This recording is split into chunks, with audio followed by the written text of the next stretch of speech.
Welcome to another episode of the Capital Gains Tax Solutions podcast, where we believe most high net worth individuals and those who help them, they struggle with clarifying their capital gains tax deferral options. Not having a clear plan is the enemy.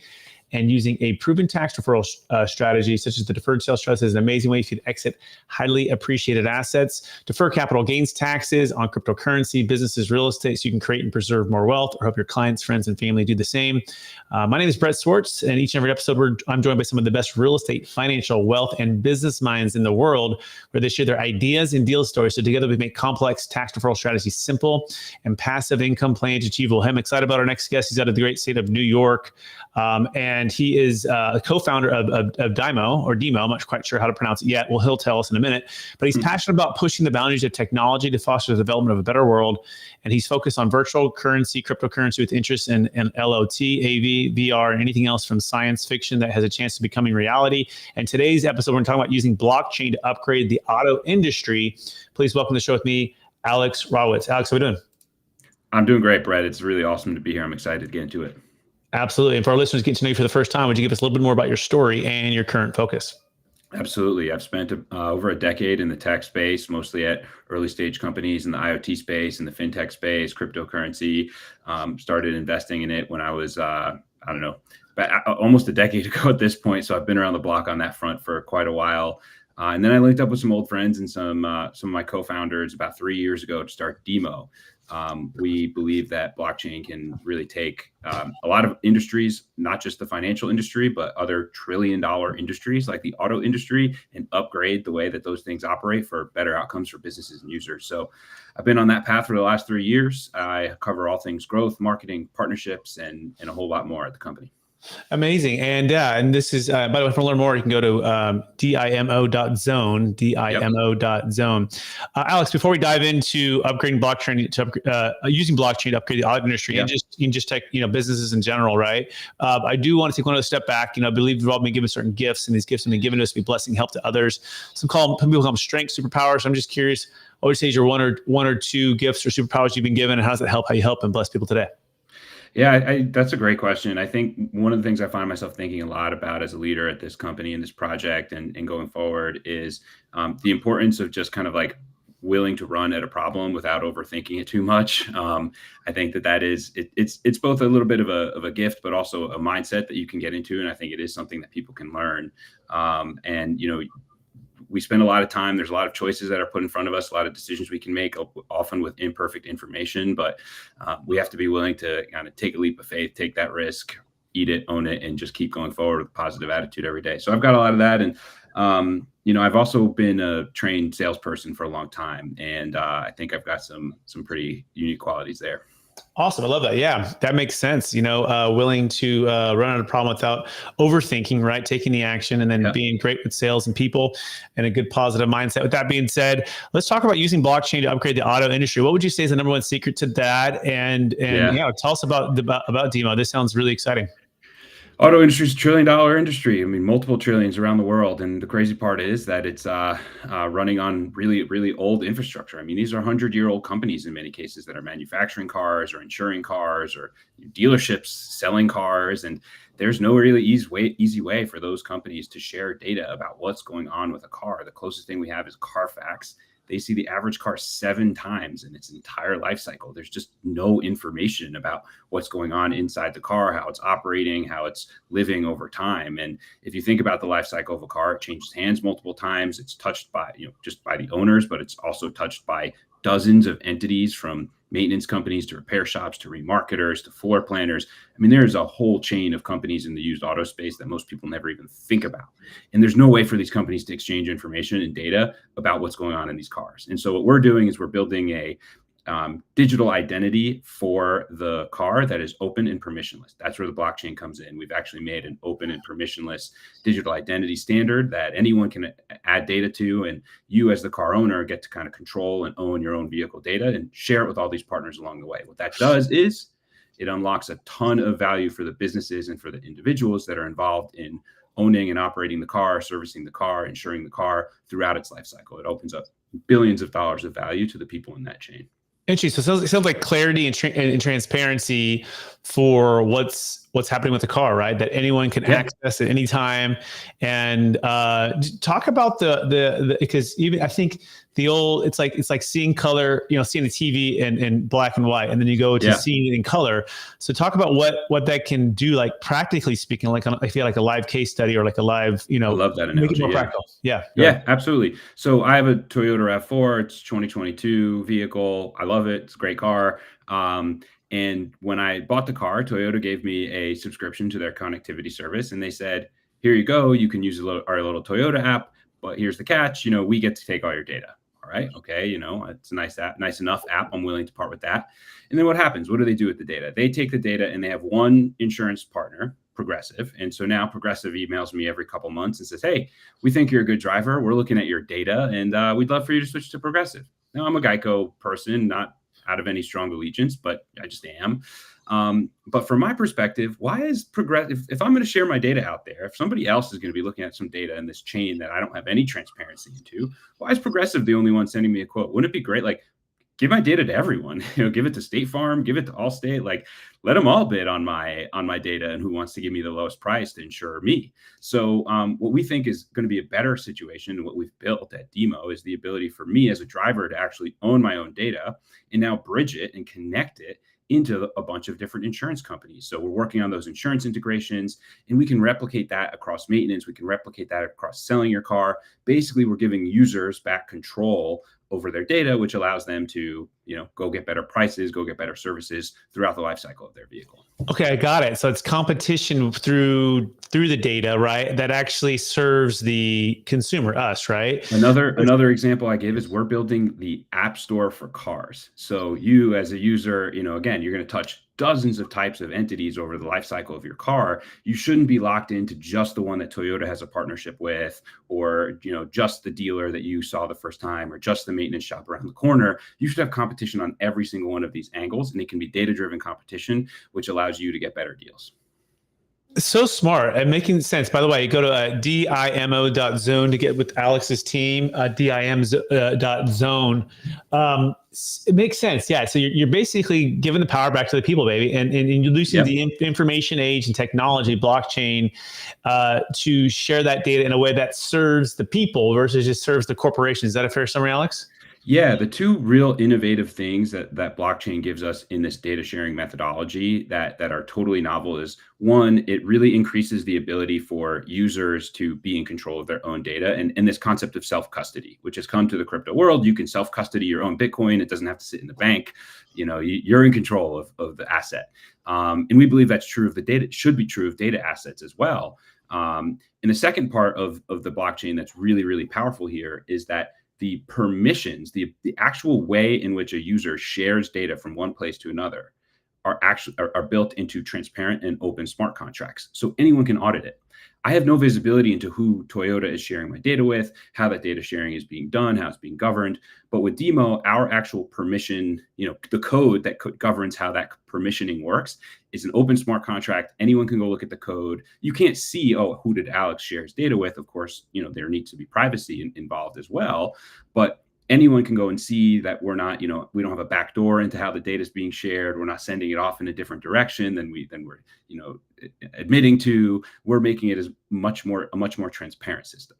Yeah, transparency, accountability, self-custody, right? And again, that it serves the people versus just serving the corporation who has that joint venture partnership with someone like Progressive and is getting their, whatever their kickback if indeed Alex signs up.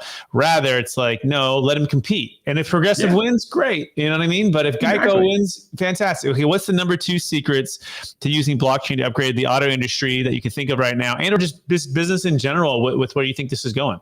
Yeah. I'll tell you on the other part in the blockchain that's really fun. So we've spoken a little bit about the infrastructure piece, data sharing, digital twin of the car, and that's kind of what we call the fundamental, protocol layer of what we're building. But there's another really fun consumer aspect to this, which is we have a blockchain-based reward token. So it's very similar to what, let's say, Starbucks did with their blockchain-based token. They launched it on Polygon, and as you get Starbucks rewards, you're earning it actually on the blockchain, even though you may not know it. We've done the same with our token. So one of the cool things is in the Demo mobile app, if you go in there and book maintenance with one of the handful of maintenance providers that we have in the app today, nationwide maintenance providers that can serve almost anywhere, after you pay and receive the service, you'll actually receive a little bonus in the Demo reward point. And it becomes an airline reward point for your car. So whether you're booking maintenance, an oil change, getting new tires through our mobile app, buying a used car warranty, or eventually even going to sell your car, we have all of these different providers from different parts of the country, running different kinds of companies, but we've been able to sort of build this unified reward point system. And that's something the businesses really like too, because it's really hard to, build a loyalty program around oil changes or tires or used car warranties. And no one's like shopping for warranties that often. But if you can not unite them all together around a single reward point, which again, we've put on the blockchain, then all of a sudden you have the ability for a user to have this experience like, okay, I really can earn some rewards back as I go through the life cycle of my vehicle. This is so cool, right? So, I mean, I did a Southwest, right? And I was just at a Beverly Hills family office event, a conference. And then I'm at the restaurant and I'm like, yeah, put on my card because I get these reward points, right? I mean, we all do this, right? And so why not do the same thing for the auto industry? And it's through the blockchain and it's seamless. And it sounds like because it's in this infrastructure, it's able to transfer or move throughout the maintenance or tires versus oil change. Is that what you're saying? Walk us through that. Exactly. So, whether regardless of which vendor you're buying with, in our mobile app, we're actually facilitating, you getting Demo rewards directly into, your wallet, and then you're able to spend those rewards. Now that's functionality, admittedly, that we're a startup, we're going to be shipping that spending of the rewards later this year, but that's 100% the goal. So maybe over the course of a couple of years, you're earning some rewards points, and then guess what? You're going to get a year free of maintenance and oil changes or new tires or whatever it is that you choose to spend your rewards on. But that sort of thing has never really existed in the auto space, at least across the entire history of your vehicle. Yeah, absolutely. We're talking with Alex Rawitz, Demo.zone, how to find them using blockchain to upgrade the auto industry. So Alex, what questions haven't I asked you yet that you're like, oh man, if people just knew this about what we're going to do and how it's going to change everything that you haven't already covered, what would you like to just ask yourself and then cover it? Yeah, I think one of the interesting questions is why now? This is, again, 100-year-old industry, and blockchain's been around for over 10 years now. Like, why is now the perfect time? And what I like to mention is that this is like really the perfect storm of things changing in the auto industry.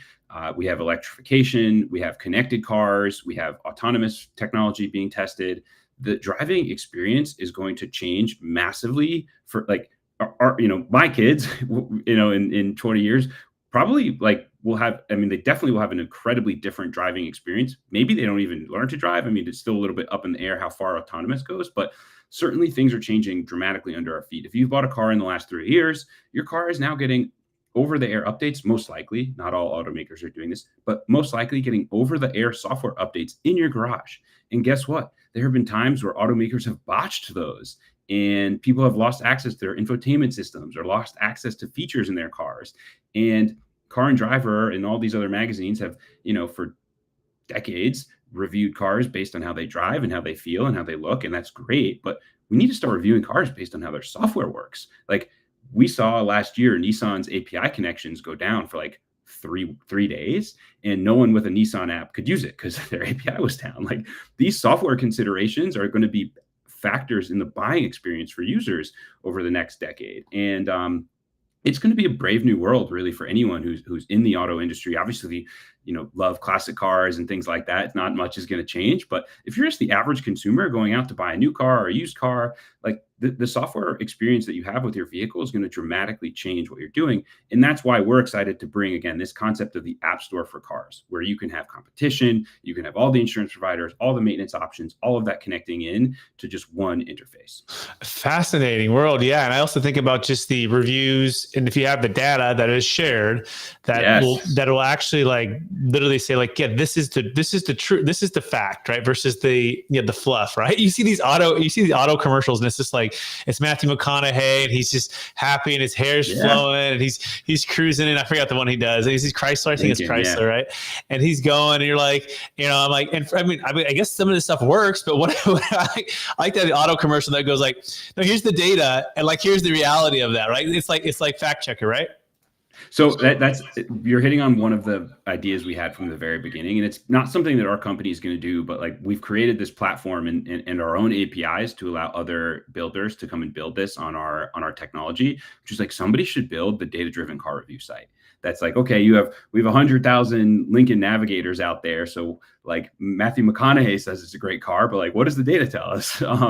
And I think that that's going to be a really, really compelling use case for what we've built that emerges probably in the next couple of years here. But there's going to be so many things like that. I think that people start to look at and start to use as they evaluate differently. Like, I mean, buying a car is like after your house, it's the most expensive thing most people own. So like, this is a decision that more data is good for. Absolutely. I love this, Alex. And Alex Rodowitz, dim.zone, demo.zone.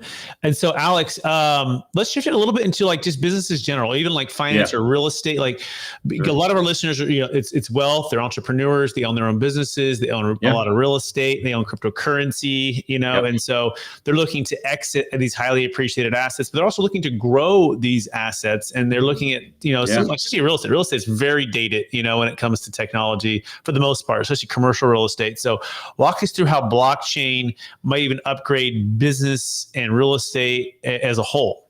Yeah. The blockchain and real estate discussion has been going on for a long time. I've seen a couple of waves of it over time. And in that industry, and it's true to a certain extent in other industries too, but the tokenization of assets, I think, makes a lot of sense to people. The ability to fractionalize, to create new types of assets that are maybe, I don't know, the term synthetic assets has been thrown around a lot, that can be combinations of different tokenized pieces.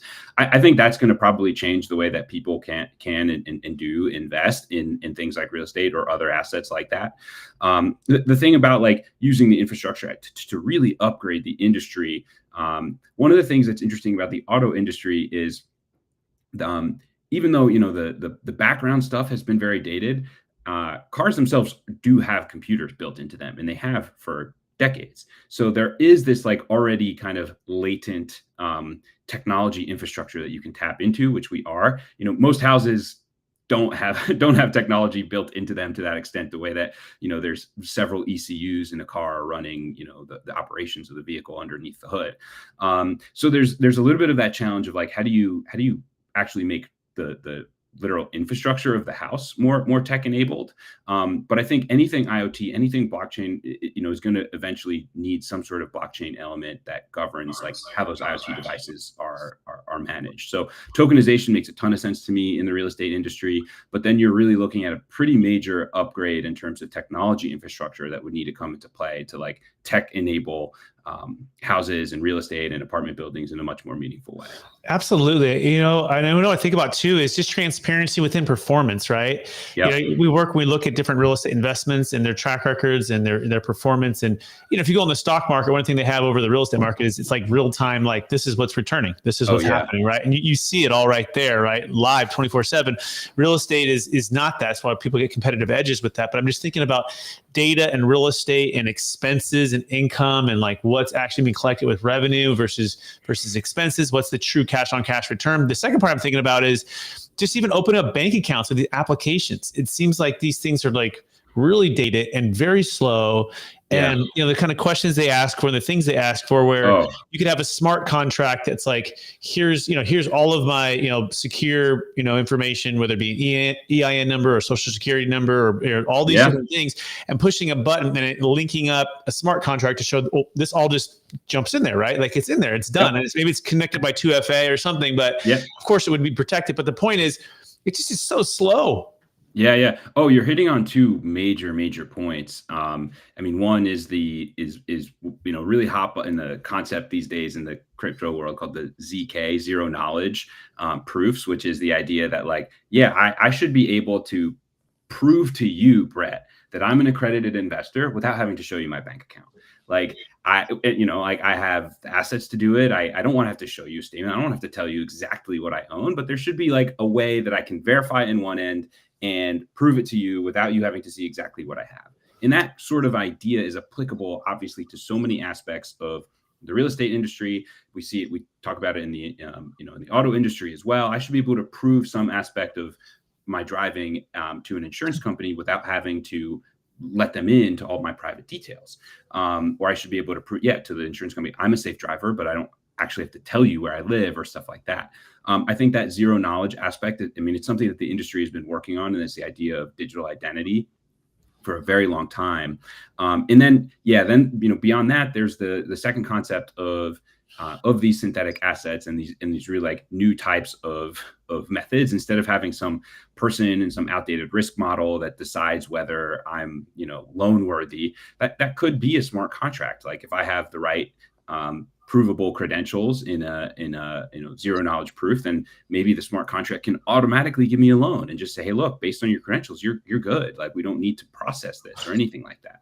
Dude, this is music to my ears. Like, honestly, like the accreditation process is just painful. Like they have to have like an attorney or your CPA or like this third party group that you pay this money to look at your, to give all your stuff to, and like, hey, can I, if you're a millionaire or more, right, you got to prove it to these people and they got to sign, and you got to do it typically every 90 days it expires. You got to do it again. And it's like, gosh, like really? Like I'm doing this over and over and over again. Can I just check my bank account and even these real estate deals, or even then, like you're writing down like, hey, this is my real estate, I own this property, which should be provable. And then you're giving it an estimated value. And then the CPA is not doing an independent like appraisal, right? It should not have to be so painful to get things done that you've already proved, especially if you've already proven them in the past. Another similar idea that we talk about a lot internally is like, how can we turn the DMV into smart contracts? Talk about a process or a place that's like broken fundamentally. There's 50 DMVs. They all operate differently. They all have different technology. Like pretty wild when you go under the hood there. And it's just like, oh my God, this is really just should be something that happens automatically in the background. And we ourselves aren't like really working on that, but we actually have a couple of partners that are working on what's called e-titling these days. So the idea that, yes, we can upgrade the DMV and put it all online, like countries like Estonia did, like 10 years ago, and make it really easy for us to actually interface with that. Oh gosh, please. Yeah, you're bringing I think like you're lowering the stress of everybody if we can deliver on this kind of thing. By the time with Alex Rawitz, dimo.zone, dimo.zone. Alex, let's touch briefly on capital gains tax. Let's kind of bring this thing home, right? As if companies are growing using blockchain, if they're simplifying, they're going to grow the revenues and they're going to cut their expenses and have more transparency, better customer experience. These are all the reasons why all entrepreneurs, anyone in really any industry, should be learning about what Alex is doing and how he's doing it. Just starting with the auto industry, but it's going to extend to all industries here in the future. But that being said, you grow your business, right? And you as an entrepreneur, you have these big capital gains tax. You're in New York, right? I came from California, now in Florida. These are huge, huge events where you do an amazing thing and the government says, where's my chance, right? They have a huge capital gains tax. And but there's ways to defer the tax. So I'm just curious, what's been your biggest frustration when it comes to exiting like businesses and trying to defer capital gains tax, or even cryptocurrency? What kind of comes to mind for you? Yeah, there's a couple of experience. We're still quite a ways away from exiting at Demo, so not too far in our mind. On the personal level, as somebody who's been an investor in the crypto space for a long time, just the IRS has been a little bit behind on their ability to sort of keep up to date with the innovation that's happening in the crypto space. And one of the other things is that like even the software to analyze these smart contracts has not necessarily kept pace with the rate at which those smart contracts are being developed. So I had a couple of particularly painful years as an investor, literally having to go into these smart contracts and be like, what was it that was happening? And like, how is this taxable? And like, this was kind of an in-kind trade. So like, why am I paying capital gains on this? The pace of innovation is just so much faster in this industry than typically what the tax software companies can keep up with, certainly than what the IRS is aware of. And, at this point, like I've always made the absolute best effort I possibly can. I can't be 100% certain that like a tax software or something, didn't check the box perfectly for me, but it's just a complicated world. And when you have companies that are innovating at the rate they are, it's really hard for both entrepreneurs and for personal and for people. And so at Demo, we've been very careful to try to minimize that. And actually for a company that's like issuing our own, well, the company hasn't, but the foundation issued its own token. We've had to be very thoughtful about like how we're using the tokens, what kind of tokens are on the company balance sheet, and all things like that. And in fact, we've probably minimized it more than we would have, just due to the nature of the tax implications of holding crypto and the capital gains with it. Yeah. So what I'm hearing is A, being very, very thoughtful about it, and then B, also being proactive about it as well, right? And that's part of what we pride ourselves on doing, is being proactive and thoughtful about building what's called a capital gains tax exit plan on the sale of businesses, cryptocurrency, real estate, and deferring that tax. That tax is typically somewhere between 25 and 50% of the proceeds on what you're selling, and it can be a huge, depending on depreciation recapture. It's massive, right? We did actually a cryptocurrency exit for a client. She exited 50. She invested 50,000 into Bitcoin, went to 50 million, and she exited 5 million into our trust, deferred the tax, and used the money tax deferred to build a business. And so it's a cool way to exit cryptocurrency and to fund other business ventures, all tax deferred. It's kind of like an IRA or a 401k for multi-million-dollar exits, and it's very flexible for the entrepreneur. And it serves the big challenge, which is, hey, I want to, cash out over here, or at least, but not get crushed with the tax. But I don't necessarily want to cash out personally, in the sense of, hey, spend the money on my boat or my primary home. I actually want to invest it into real estate, or invest it into a business, or invest it back into cryptocurrency when the market drops. And so we believe this is massive, because it enables and empowers the freedom for the capital to move without getting crushed by the tax. And so that's what we do here. If you want to learn more, you can go to capitalgainstaxsolutions.com. But those are the things I always encourage entrepreneurs, as you're building what you're building, Alex, right? You should also, when it's getting closer to it, we'd like to say 3 to 6 months before, right? Start to build the exit plan, right? It's never too early, because you do all the work just for the government to take 40 or 50% of the proceeds. Like, it doesn't make sense to not be strategizing and being proactive about it. Yeah, we have a long way to go building Demo, and in fact, we actually we raised some money recently, closed our Series A, and extended our lockups in our vesting period. So we're we just put on our seatbelts and we're ready to build for the next 5-10 years. But these are things that I'm sure any business owner thinks about. Again, I'm someone who's been in the startup space my entire career, so it's something that almost from the very beginning it's like, okay, well, if you're fortunate enough to get to that point where these are your considerations, then more power to you. Absolutely. And also too, if you're looking to raise capital, we found it's a great way to do that, because there's, like, you may know people in your space. Like, we did 13.5 million of Bitcoin and Ethereum before the last crash of crypto. Now we're in a bull market as we're recording this. I think 68,000 a coin for Bitcoin right now. And there's capital that wants to fund these type of blockchain technology companies, that wants to go into real estate, that wants to diversify, right? But they don't know how without getting crushed by the tax. And so we become that bridge to bring the capital in to fund, versus someone just saying, okay, well, I'll sell my business for 3 million. I'll come with 2 and I'll give Alex 1. Why not sell it for 3, defer that million and maybe come with 2? Like, that's just the concept that we like to do. But that being said, we're running out of time. You ready for the lightning round? Let's do it. All right. Knowing what you know now, if you go back to your 20-year-old self, what's the one gold nugget make sure to tell yourself to do? I would start investing even earlier. I was lucky to start doing it at a young age, and I had some people early on tell me, like, hey, start investing. And I probably did it earlier, started than most, but you're never too early, right? Absolutely. That sounds great. That's good advice. Question number 2, what's the number 1 book you've recommended or given the most in the past year? I find myself thinking a lot about thinking fast and slow, and some of the heuristics in there from Daniel Kahneman about, how people behave. And the one thing that I think about a lot is, both for, he talks about like how people remember and think about pain. And they have this idea of the peak end rule, which is like when you don't remember how long an experience is, whether it's pain or pleasure. Like your memory just like is devoid of time, but the intensity of the memory is based on the peak level of pain or pleasure and then the end of it. And so, if I'm working out or if I'm grinding through work, whatever it is, have to do something hard, I think about those peaks and ends. And I think that book is filled with lots of little nuggets like that. Oh, that's really fascinating. I got to check out that book. It's called Thinking Fast and Slow. Cool. Question number 3. What are you most curious about right now? It's interesting. This is kind of a generic answer, but I'll give you a less generic version of it. I actually am quite an AI skeptic. I find a lot of the people who are like going nuts on Twitter about AI are just like laptop class, like permanently online tech nerds. And I'm curious, like, when is this going to hit some blue collar folks? Like, show me the examples of AI like impacting the masses, and I'll start to buy in a little bit more to AI. But like getting a bunch of tech nerds excited about something cool new that makes them like 5% more efficient as they sit at their laptop for 12 hours a day. Like, okay, fine, that's cool, but like, show me how it impacts the masses. Yeah. With that being said, this leads right into the next question, which is perfectly lined up, which is, what is the number one way that you're using like a Chat GPT? Honestly, like I just find Chat GPT bad. I don't know. I pride myself on being a very good writer. I was a history major in college and I wrote a lot, and I've never gotten like a really good output from Chat GPT.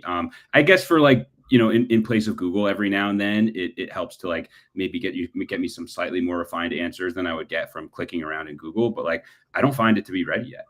Got it. Is there one you're using that's like in place of it? Like you're like, hey, this one is actually more efficient or a little bit better than Chat GPT? The best AI feature I saw recently is with a tool called Zapier. So if you're using two different software tools that don't connect, like they have no interface, Zapier makes an amazing product to actually get those two things to connect. So, I was trying to connect to a CRM that we have to an email system, and Zapier has had today, or I don't know, a couple of days ago, I saw they have the ability, you can write out what you want to do, like upon user creating new account, trigger an email in this system, and it built the connector for me. I was like, wow, that's pretty amazing. Oh, that's really cool. So like if they log into this CRM or they create this user account or whatever, then it kicks it to an email, and that email, it sends it out like, hey, the welcome is like, it's taking that away. Is that what you're saying? Setting up the triggers in between. Yeah. And it used to be you had to like configure it manually and build it, but like now you can write a sentence of what you want to happen and it spit out. I had to tweak it 90% of the way there, but like it did a lot of the work for me. Got it. Right. Versus like the little steps, you can like type it and it's going to do the majority. Oh, that's really cool. And that's just upgraded for Zapier. Zapier just upgraded their system. Yeah. And it seemed to be just like part of the regular service now. It wasn't even like, oh, here's a new feature you got to do. It was just part of the Zapier service. That's pretty awesome. Next question. Number one leadership quote or theme that you strive to live by? Number one leadership quote. Wow, there's so many. Number one leadership quote. It could be a theme too. It could be a theme. It doesn't have to be like exactly. Yeah, I don't know. I damn, you can't be flat-footed. I mean, I love these kind of themes around just like excellence coming from intentional practice and thought. Like you can go and shoot, I don't know, I played basketball. You can go and shoot 1,000 jump shots and like not get any better. But if you think about every jump shot, every time you're doing it, and how is my form, improving every single one, then that's how you get better. And I love the idea of like excellence is achieved through intentional practice as opposed to just mindless practice. Love it. Yeah. Perfect practice makes perfect, not just practice. Right. So yes, exactly. That's the phrase. Yeah. Yeah, cool. Right on. Last question. After all the business you've built, the things you're building with Demo, all the things you're doing, what's like your number one practice to stay centered in your values and then stay encouraged to charge forward to reach even higher heights? Yeah, on a personal level, it's it's just exercise and time with family for me. Just to kind of unplug and get away from business. But within the business itself, in terms of like what keeps me motivated, it's always helping other people grow. Especially as we scale, our team has tripled in size in the last year, and you really have to avoid throwing bodies at problems and be like, oh, well, we'll just hire another person. Like if you're not making the people that you have better and more efficient, then like that is the biggest miss as an owner, as an entrepreneur, as a founder, anything. So seeing our personnel grow and level up their own skills is the number one thing that keeps me motivated. In fact, there's actually a bonus question now. And I'm just thinking about like, if there was one big domino that you think would make the biggest difference for your company and for yourself in the next 12 months, what's that one big domino? If you could just knock that over, that would have the biggest impact for you guys. I think it's turning some of our great employees into great leaders. And, we have a new wave of hires that have just come in, and we'll be hiring waves of people after that as we grow. And, we need to see that. We need to see the people that have been here a year and a half, 2 years become, just like supercharged leaders. And that will help Demo really reach its maximum potential. Absolutely amazing, right? As a leader gets better, everything gets better. Yeah. Alex, it's been more than a pleasure getting to know you and to hear a little bit about your story. I want to encourage you to keep using your gifts and talents of willing to run at a problem without overthinking it, taking action, as well as the positive mindset and being a great leader that you are. I can tell that you are. For our listeners who want to get in touch with you, can you remind them one last time what's the best place for them to find you?